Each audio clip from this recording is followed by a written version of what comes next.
Capes on the Couch podcast is for entertainment purposes only. Dr. Issues is a psychiatrist, but he is not your psychiatrist and does not have knowledge of your individual situation. For any personal mental health concerns, please consult your own healthcare providers. For medical emergencies, please call 911 or the designated number in your area immediately. Remember that you are not alone and help is out there.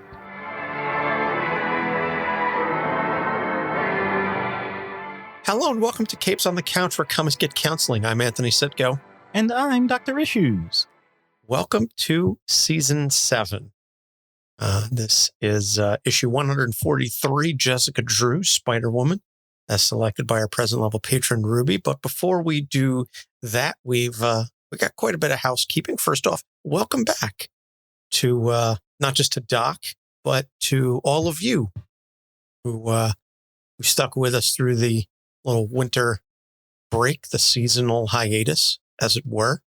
Hope your holiday season was a joyous one and a healthy one. I've been dealing with some COVID issues with my family and folks getting it, and it kind of put a damper on Christmas, I'll say that.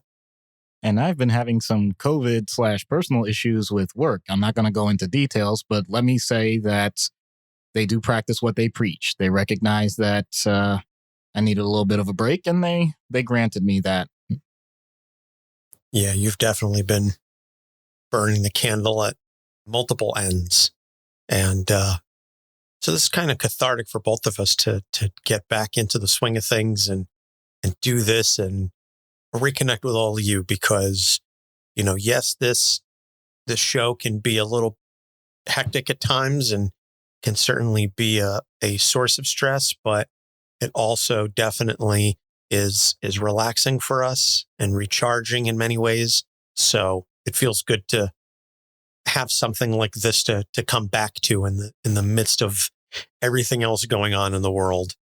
We've got the show. And also, this is something that I've been kind of sitting on for a while, but I feel like now's as good a time as any to come back and say that we tend to take our mid-year break, around the middle of the year. And this year, we're going to be taking it towards the end of May and probably through June and July because my wife and I are expecting our second child.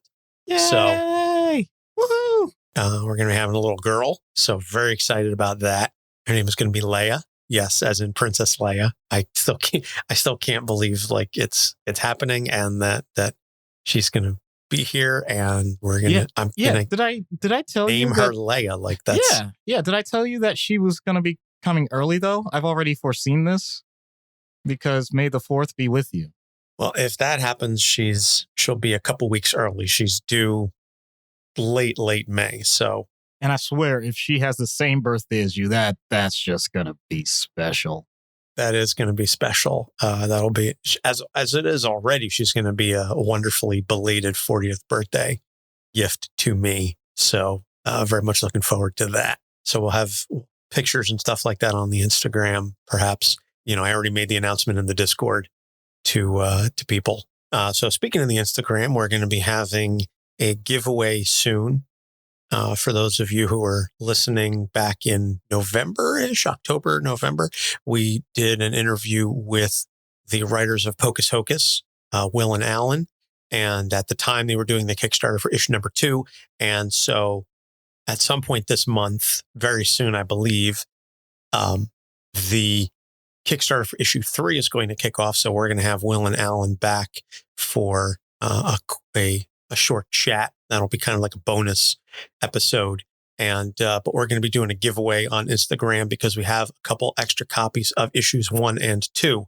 So we can give those away to some of our faithful fans, that we appreciate so much. So you can get caught up before issue 3 comes out. So that's going to be a load of fun. And then also episode 150 is coming soon, which just again, holy smoke, Bullwinkle. We've been doing this for 150 episodes. It's going to be 4 years, 4 friggin' years. Wow. Yeah. You can get a degree in that time. You could. I don't know if it would be a good use of your money at this day and age. Shots fired. Certainly not a law degree. That's shots fired. True. Well, and true. Yes. You know? Yeah. Community college, folks. Trade schools. Yes. Yes. I'm saying this as a doctor. If you want to get into healthcare and you want to fast track it, PA, APN, nurse specializing in certain areas, please do. I mean, I love my docs. You guys are out there. Keep it up. Struggle is real, but man, there's a reality changing. Same thing with a law degree. As an attorney, going to law school for 3 years because you really love the law, become a paralegal, volunteer with organizations. There are other ways to help. Don't need a degree. As Chuck D said, don't believe the hype. Even an undergrad degree, not all it's cracked up to be. When Doc and I started undergrad back over 20 years ago, just ow, ow, punch me in the spine with that statement. But when we started undergrad, we bought into it. Now you can just go online. Everything is on YouTube. Anyway, that's a rant for another time. We've spent enough time kind of beating around the bush at this point. So let's talk Jessica Drew. Also, real fast, check out the To Know Her Is to Fear Her, the Spider-Woman podcast, co-hosted by good friend of the show, Ray, who also does the Last Sons of Krypton and, more pertinently, the Into the Night, the Moon Knight podcast. I've guested on a couple of those episodes, but Jess has her own podcast. So if you really, really want more Jessica Drew, go check out To Know Her Is to Fear Her. They've interviewed Carla Pacheco, who's writing the current run on Spider-Woman. They've talked to the character. They've got a couple dozen episodes under their belt at this point. So Jessica Drew, created by Archie Goodwin and Marie Severin in Marvel Spotlight number 32, February 1977. She was originally created because Marvel was afraid that someone was going to create the Spider-Woman as a way to make money off of the Spider-Man character. And they were very concerned, and given everything that happened with Captain Marvel and losing the trademark and the publishing and all that jazz, they said, if someone comes out with Spider-Woman, we're screwed.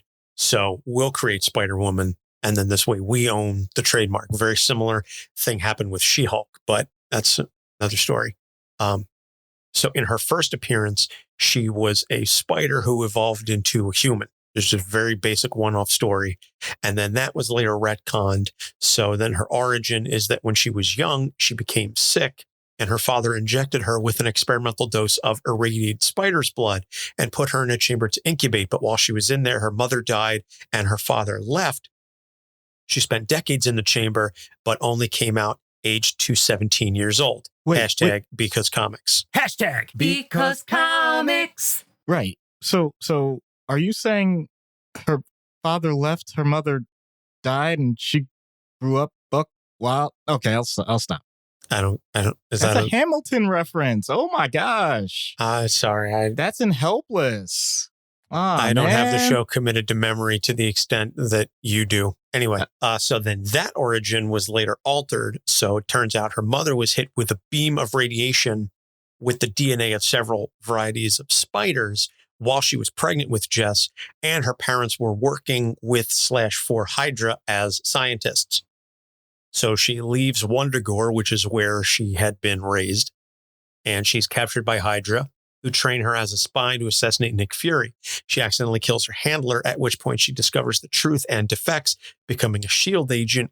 And this also reveals that the whole evolved spider thing was actually part of HYDRA's brainwashing. That's a way to retcon the original story. So she works as a private investigator while simultaneously being Spider-Woman, and then joins the new Avengers and helps the heroes recapture all the villains that escaped the raft.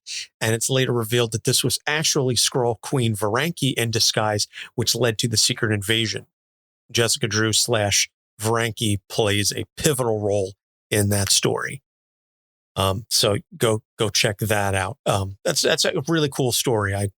It's kind of hokey at parts, the whole who can you trust thing, and the whole notion of, this character that you've loved for umpteen years has actually been a Skrull for so long. But Anyway, I like the genesis of it. And, we'll probably do a little bit of recap before the Secret Invasion show comes along to Disney Plus. So Abigail Brand, who we need to do an episode on definitely one of these days. Abigail Brand invites her to join SWORD and kill hostile aliens living on Earth because Abigail says, you will cross a line that not everybody will. And I know that if the time comes, you'll do what is necessary.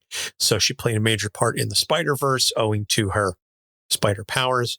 So after that, she quit the Avengers and began focusing on small-time help, utilizing the assistance of Ben Urich, the reporter, and Roger Gawking, the reformed porcupine. They kind of served as her aides/allies.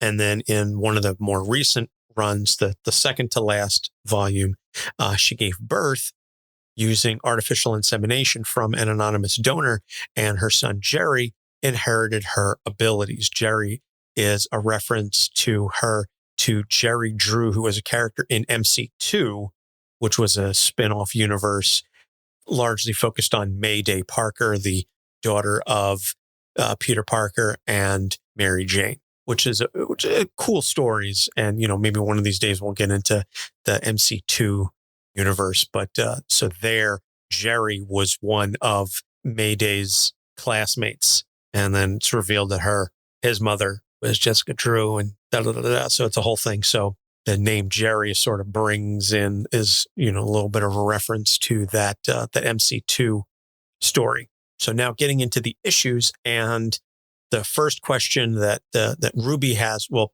the first issue is the one that Ruby brought up, her reluctance in trusting others.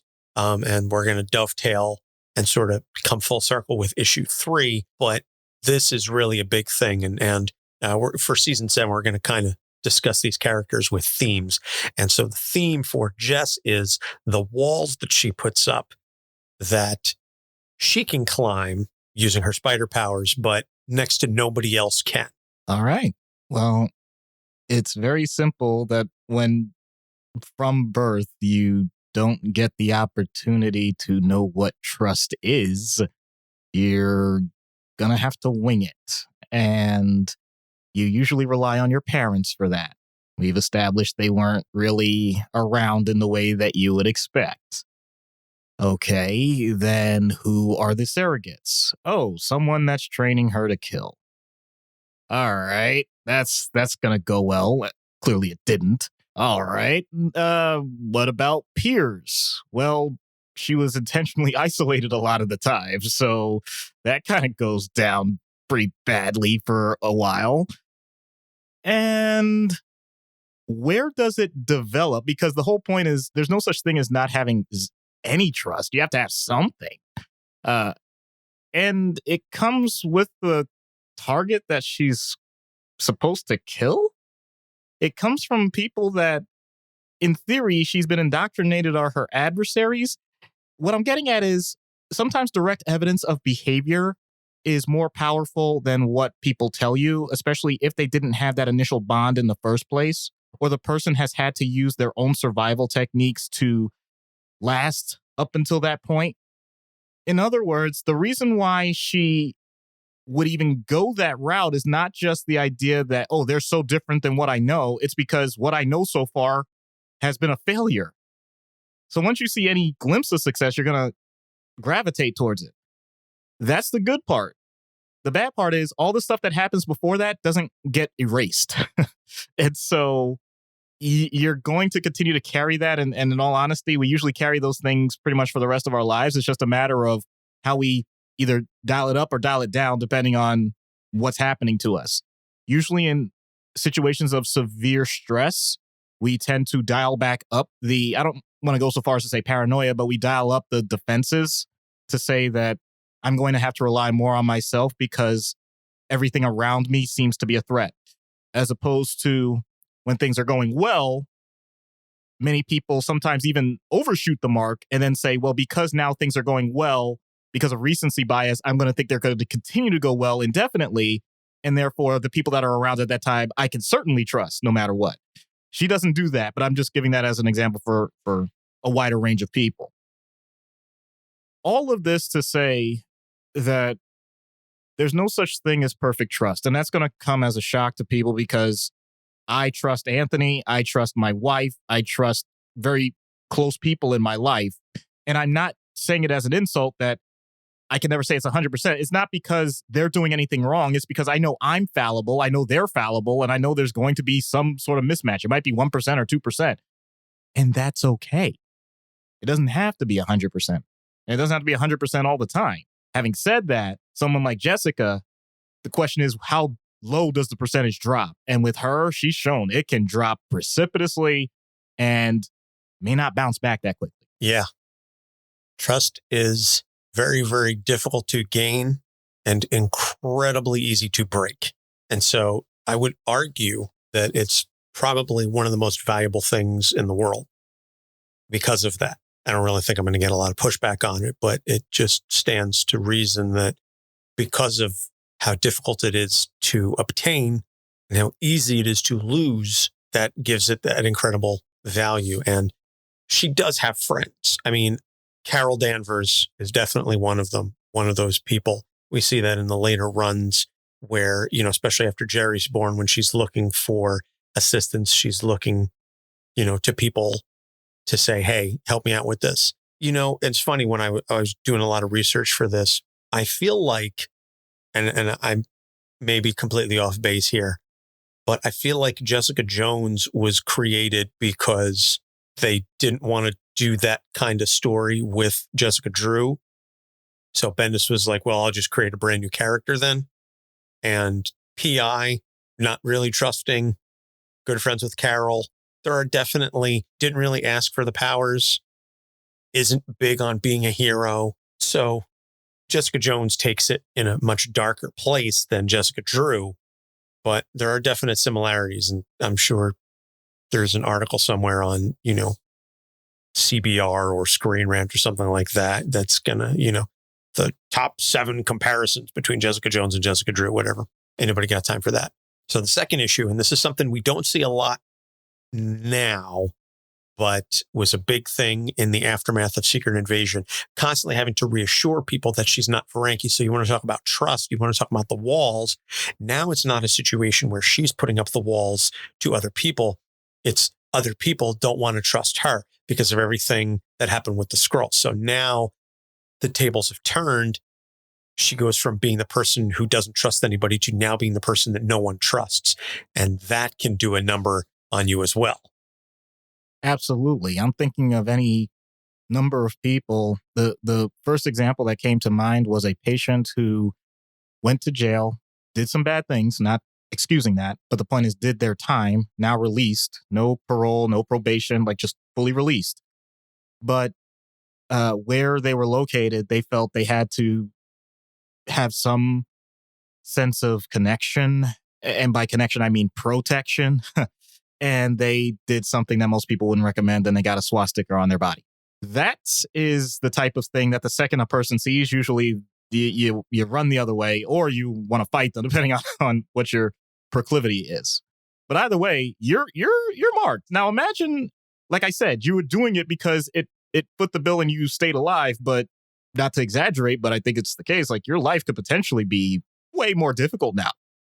So, okay, you can remove the tattoo, but the people that first saw it aren't going to forget that they saw it, and they'll tell people like, hey, be careful with that guy. I'm not advocating that people with these backgrounds should automatically be absolved of anything. I think everyone has to deal with the consequences of their actions, but the point still stands. You're going to have to show way more, whether it's fair or not, way more than any other person is going to have to show in terms of your own behaviors. This is not a conversational thing. This is not a situation where you sit down and just have a cup of coffee and hash things out. You are an outcast. You will be isolated. And let's say we don't have to go with that extreme an example. Let's say it's a family feud. Let's say just certain people in your family don't get along, and you happen to be the offspring of one of those people that is the black sheep. You're gonna have to show that you're your own person. And the idea that you constantly have to do this every day of your existence with the notion that at some point it's going to get better. And yet every new encounter with a person that hears your history may come to the same immediate conclusion, and you're going to have to do it with that person too. That's the problem. You don't necessarily get credit built up in like this massive system that people keep track of. It's not a credit score. So every person is an opportunity to have new relationships, and that can be wonderful, but you're starting with a stacked deck against you. Once again, not saying it's fair, just saying that it is something that you're going to have to plan for well ahead of time if you want better results. And all of this to speak to any of the emotional reactions that we know are fully acceptable and normal, from anger to sadness to fear, anxiety, all of it. Whatever is happening in the moment, you don't have control over whether what people think of you. Or as someone said in one of the social media platforms that I forget, what other people think of me technically is none of my business. And the problem is everyone wants to make it their business. Well, even going to your point about, the stigma and so on and so forth, even just something as broad spectrum as being a felon or serving prison sentence. If that gets out, now you've got people looking at you funny. And now you constantly have to defend yourself. What was it for? Was it justified? Because there's certainly plenty of situations where someone defended themselves and things may have gotten out of hand, but it was self-defense. But the jury didn't necessarily see it that way. Could have been any number of things. I mean, I'm not going to get into the socio-political and racist issues involving prison. We did a whole mental health Avengers episode on that. But dealing with the stigma of being a felon is something that so many people have to constantly deal with over and over and over again. And sometimes it reaches a point where they're tired of it and it just becomes easier to lean into that and then go, okay, you already think I'm a bad guy, then I'm just going to go back to jail. And that creates recidivism, which again is a whole other thing. So it's a vicious cycle, and it's incredibly taxing to have to deal with that pressure externally created to constantly have to, dare I say, justify your existence just to be able to walk freely and to just be able to say, I just want to do X, Y, Z. That's not easy to live with. So this third issue then kind of brings the whole thing full circle, but this deals with early in her career and just very early on in her publishing history, dealing with distance and uncertainty around people because of her lack of familiarity with them. This is because of the fact that she was basically grown, for lack of a better term, in an incubation chamber, whereas, your average regular person may or may not even have had the best childhood, but you still had a childhood to speak of. You still interacted with individuals and you learn social contract theory and things of that nature. You learn interactions as you grow and mature and evolve. She never got that opportunity. And so that created a whole host of its own issues separate from whether or not she wants to trust people, which I think is, I don't want to say normal, but certainly a common enough that we understand it. To not have a childhood, to be deprived and raised, not even in isolation. You're literally not even raised. Yeah, she's feral. We could just say it. She's feral. Yeah. Okay. You want to tie it into somebody. I would argue it's a different kind of feral, because when I hear feral, I think of somebody like an X-23. Yeah, Laura. I get it. But you're not wrong. Yeah. Well, I'm not even trying to evoke the animalistic sense of that. My point is, you don't have the construct of the current society that you're in, and therefore you're just winging it. There's potentially, if I really wanted to wax philosophic about it, the idea that there's a bit of a spectrum component to it in terms of autism spectrum. The idea that it's not even necessarily that you needed the experience of how to deal with other people. It's that every encounter is its own thing, and you're trying to judge based on every clue that's given, but you don't even know they're clues. You're really blind on it. You're blind to it. And so You don't know what missteps you're making. But here's the difference. This is something that I have come to appreciate more as I've gone along in my career. Many people on the spectrum want to have those skills. It's not just the lack of those abilities. It's the idea that they know something is off and they're trying to make it better, but even the feedback they're getting may not match what they think the feedback should be. And it just creates this dissonance loop, like it can really feed upon itself and just make things more awkward the more they try and bridge the gap. And so there are some people that truly embrace that and have made careers off of it. I'm not trying to name any social influencers, but there's also people that unfortunately deal with the emotional consequences of it and never quite get where they wish they had in life. And there are some people that navigate it very well, are very aware of it, and do great things with their lives. So I don't want to make it sound like these are limitations. It's just something that you have to be cognizant of. And I think part of the theme, as you said, it's not just that she's the only one that can get over these walls. She took a lot of time to build these darn walls and just puts in so much effort that she exhausts herself. So it's not just whether or not the fact that nobody else can get over these walls. She can barely do it herself sometimes. That's something that when we put ourselves in that situation, it becomes that paradox of, if God is so great, then can I create something so large that even he can't lift it? That's the issue here. So if you have social interactions and you feel like you're incredibly awkward with them, as I often do, and you think that you're doing the right thing, but the person isn't giving you any feedback because they're not analyzing it nearly as much as you are, you just created your own anxiety loop, as I often do. And the best part about it is, at some point, you're going to hit one way or another, usually. Either the person is going to have a facial reaction that you can tip off, which way it's going to go, for better or for worse, or you're just going to be exhausted because this entire expense has just been a waste of your time and you just want to zip your head up with your hoodie and just not talk anymore. Not that I've ever done that in my life. No, certainly not. I think back to your point about the walls. I think it's a situation where she spent so much time and energy building them that she feels invested in them. And so that to break them down or to even attempt to lower them feels almost like an admission that she was wrong, or that she made a mistake, or that something was amiss. And so it becomes that situation, she's, as a poker term that you and I would understand, she's pot committed. She's pot committed to the walls, and she's not going to take them down. And back to that point of just, it's the familiarity, and it's something that she understands. And change is scary, as it is for all of us. So she just says, okay, I'm just going to stick with what I know because it provides me some psychological comfort to whatever extent that is.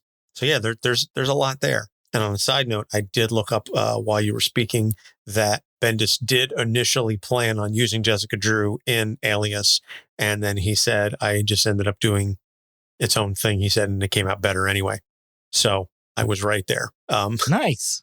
Like I said, it was just one of those things that I was like, it seems like the parallels are just there. So we're going to take a break. We're going to plug our sponsor, BetterHelp, and a couple of our friends. When we get back, we will get into treatment. So stay tuned. This podcast is sponsored by BetterHelp. Is there something interfering with your happiness or preventing you from achieving your goals? BetterHelp will assess your individual needs and match you with a licensed professional therapist. You can begin communicating within 48 hours. It isn't a crisis line. It's not self-help. It's professional counseling done securely online. BetterHelp has a network of over 15,000 counselors with a broad range of expertise. You can log in and message your counselor anytime and get timely and thoughtful responses. You can also schedule regular video or phone sessions. No waiting room required. BetterHelp is committed to facilitating great therapeutic matches, so they make it easy and free to change counselors if you feel you don't have a good connection. It's more affordable than traditional offline counseling, and financial help is available. BetterHelp wants you to start living a happier life today. Visit betterhelp.com/capes, that's better HELP, and join the over 1 million people taking charge of their mental health with the help of an experienced professional. Special offer for Capes on the Couch fans. Get 10% off your first month at betterhelp.com/capes. Welcome to our channel, The Nerd Crusade. I'm Beastie Boy. I'm Table. I'm Red. It is I, Shino Brando. We discuss topics from across the nerdiverse, from video games, anime, comics, and more. And if you want to chat with us, you can find us on Twitter at Crusade Nerd, on Instagram at Nerd Crusade, on Twitch 8 p.m. Mountain Standard Time every single week. You can find us wherever podcasts are found by searching Nerd Crusade. And that's to be continued. Hi, I'm Howard Mackey, and this is Capes on the Couch. And we're back. So in-universe treatment for Jessica Drew. Doc and I you, the listener, are not going to notice too much, but Doc and I are actually going to have discussions about these treatment options beforehand. So it's not so much winging it, which is what we've been doing for 140 some odd episodes. So in-universe treatment is going to focus on something that is kind of unique to Jessica and gives us an opportunity to talk about something we don't really get an opportunity to discuss all that much with certain characters. So Doc, take it away. Sure. Now, much of what Jessica has gone through, be it the retconned version or the super outlandish very first issue version or the latest version, whatever, it involves genetics. And I thought there's two genetic components to this. The first one is the idea of recombination, the idea that you're taking things that are not originally a part of a person's full DNA and you are somehow putting things in, taking things out, but still have a viable living creature. So from that standpoint, that's what she was dealing with. And then she has a kid that has the same genetic material. Now, that sounds totally feasible. And on the surface, I'm not disagreeing. However, I have concerns. Usually when you're talking about that type of exposure and those types of procedures, many people aren't able to have viable children. So the fact that she even did that, it's like, whoa, you are unique. And not that she didn't know that already, but the combination of that tells me that there is something that might be important to know about her processing ability when it comes to whatever she puts in her body. And that includes the idea of, let's say, hypothesizing here, she ever needed a medication for depression or a medication for anxiety or something like that.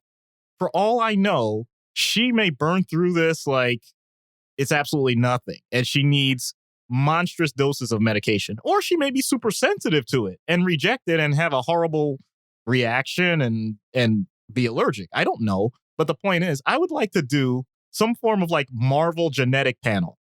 And I want to clarify. That just tells me how her body metabolizes different things. And also, I'd ethically, if she were to allow it, ultimately have that information about her son as well. Or not. It's not critical to have it. The point being, it informs the decision about how treatment can go if it requires some sort of somatic intervention and minimizes the risk of side effects. I'm saying this all now because this is very important modern-wise. When you get genetic testing, when it comes to mental health, it is not going to tell you what medications work and what medications don't. That is a misnomer. It is providing information on how it's metabolized and therefore how either things can be dosed, what might be easier to tolerate or more difficult to tolerate.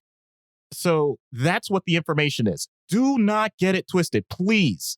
I feel like a lot of the advertising that's gone on recently has made it sound like this is the panacea. We finally cracked the code. No, we have not. It is not there yet. So I just wanted to give that almost like a public service announcement. And I know that's in universe, but I figured that's the best opportunity I'm going to get to say this. That's fair. Totally fair. So out of universe, then, we obviously can't focus on a lot of the genetic stuff and the paneling and so on. So what we can do is focus on the trauma. And this is something where we can tie in a guest on our show and a friend of the show, Dr. Janina Scarlet. You can go back and listen to our Black Widow episode for more on her. But I think this would be kind of a situation that's right up her alley.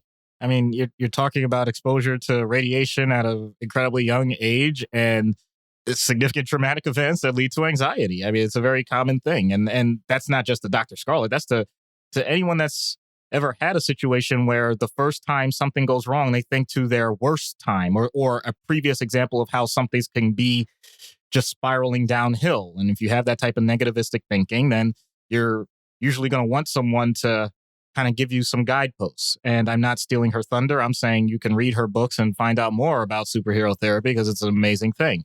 I'll admit that's not my area of expertise. Anybody that knows me knows that my background is in CBT as well as with medication management. And so from that standpoint, it's more a matter of what is it in the moment when you're having these interactions? Because usually it's socially based. If we're going to at least kind of keep the theme with Jessica Drew, what is it about the moment that's getting to you? Is it the idea that in the future I'm going to make a mistake? Is it I've made many mistakes in the past and therefore that pattern is going to continue? Is it that this is something completely unknown to me and what is unknowable therefore is unwinnable? These are all different ideas of what that belief is that is triggered by that antecedent. And then the question is, okay, what's the behavior afterwards? Usually it's the presentation of panic attacks, anxiety, difficulty sleeping, or just that huge, horrible, feeling that you get that may not qualify as a panic attack, but still when you're sweating bullets about to talk to someone for the first time. Once again, this is one of those situations where I'm saying this, with full disclosure. And regardless of which one of those it is, the question is, what's the intervention that you can do for yourself with the assistance of someone to talk it out that may be beneficial to you? Obviously, baseline taking care of yourself, exercise, meditation, all the positive things that we talk about, avoiding excessive substances, all, just pretty standard. But then when you get to the thoughts of, so what? That's a scary statement, by the way. I'm going to repeat it. So what? And it's not meant to be dismissive of what the person is experiencing. It's that, as Anthony has eloquently put it so many times, you have survived every situation that you've been in up to this point. You may not have liked it. You may have gone through pain because of it, but you're still there. You're still kicking. You're still breathing. And as long as you have that in the background, you know that that's the basement. That is that's the worst case scenario. Because unless your life is truly threatened, and by the way, I'm not saying try and do deep breathing when someone's pointing a gun in your face. I'm saying that if it's not a true biological life or death situation, be comfortable in the knowledge that you will survive. Once you have that basement established, that baseline, then you can start piling on some of the other positives. Because I don't care who you are, you got some good feedback at some point. You did. You may not think it. You may have repressed it. You may be just self-deprecating to the point that you started making some really dark comedy jokes. And those are awesome. Because humor is a great defense mechanism. But the point is, you're going to have to find some examples. And in all honesty, your therapist is going to help you do that too. Because even the session itself may be an example of it. This is going to sound counterintuitive. If you have a panic attack in the middle of a session with a therapist, that can sometimes be the best thing. Because most therapists are not going to completely freak out.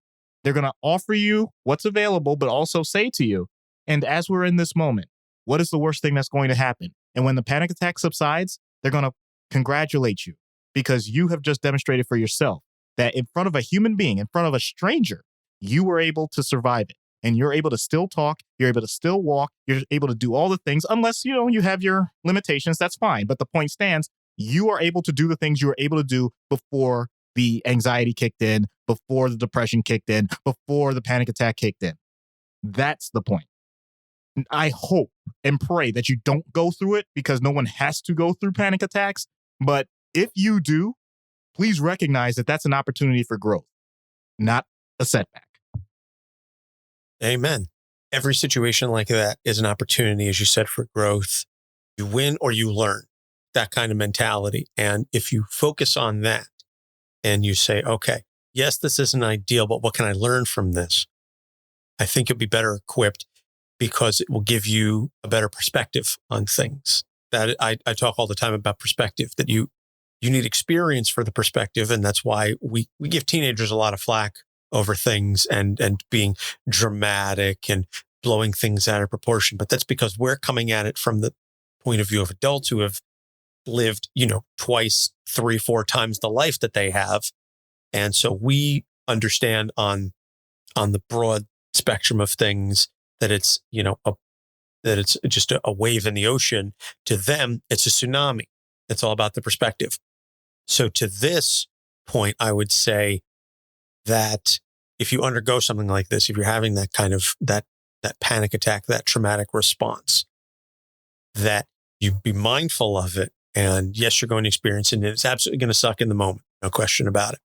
But if you take it in hindsight and you say, okay, now that I'm through it, now that I've survived it, what can I learn from it so that the next time it happens, if it happens again, I'll be better equipped to at least recognize it and say, okay, I got through the last one. I can get through this. It's going to suck, but I'll grit my teeth and, put my head down and face it and power through it.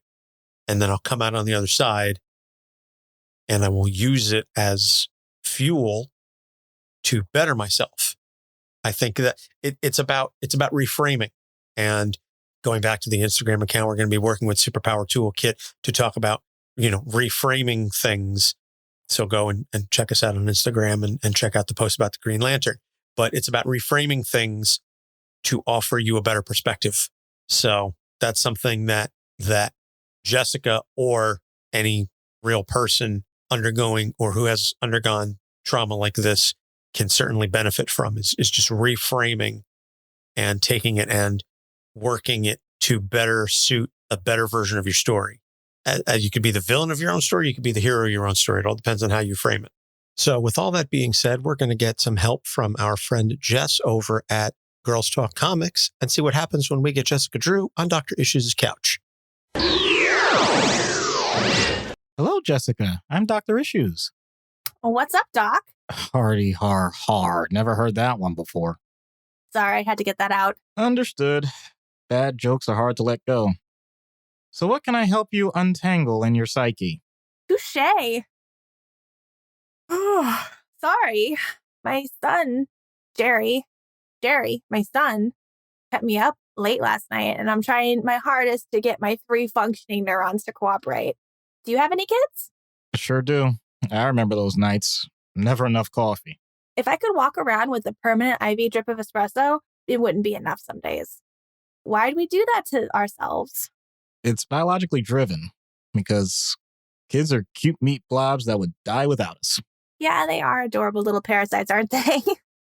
Sucking the life and the soul out of you all the time, and yet one smile or laugh and they give it all back. Oh boy.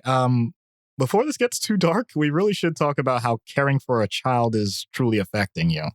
Me personally or the superheroing? Well, whichever one makes you the most distressed. I mean, I can guess though, because most people feel like they only should focus on the personal side and tend to throw away the other part of their life to the wayside. Not that I agree with that, but that's the tendency I've observed. I don't know. I guess the super stuff stresses me out more, at least as it relates to him, because it seems like it's less natural to me than being a mom, even though I never fully envisioned myself as either. If that makes any kind of sense, I realize this is the caffeinated ramblings of an exhausted parent, but I'm really trying my best not to fall over.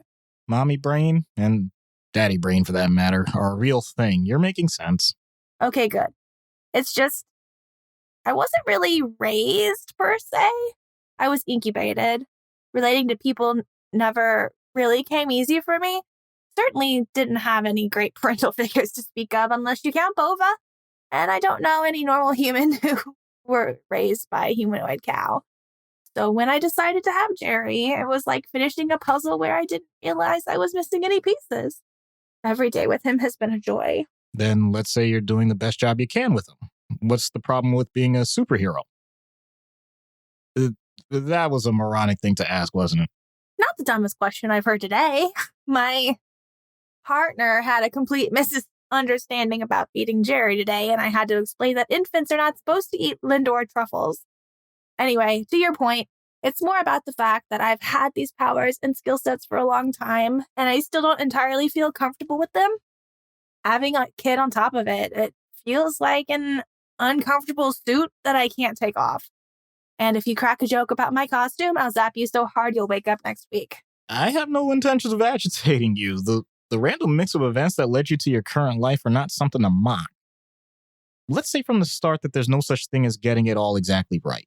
Do you have any resentment about your status? I mean, I've met plenty of people that wish for things to be different. Oh, I got past the resentment part ages ago. Yeah, it ate me up for a long time. And yes, I took it out on some people that probably didn't deserve it. But then I wouldn't be where I am, and I probably wouldn't have Jerry. So in that respect, it works out. The thing that gets me is more about feeling this pull, obligation, whatever you want to call it, toward this hero thing. It's like I'm doing the mom thing, but then I get out that I need to get out because if I don't leave the house, someone is going to get hurt, likely Roger. So I'll get some fresh air. While I'm taking my break, someone inevitably needs help because everyone in New York City is incapable of going more than a week without being attacked by some souped up genetic mistake. So then I have to swoop in and save their sorry ass because otherwise we'll look it out that Spider-Woman just happened to be there and didn't lift a damn finger. And that gives Jameson more fuel for his anti-spider editorials, which is going to send Parker into a tizzy, and I don't need that agitation. So it's easier just to save them and move on. That sounds like there may be a little bit of leftover resentment there. Just saying. Not blaming you, but wow, is that an emotional bag to carry? Chalk it up to exhaustion.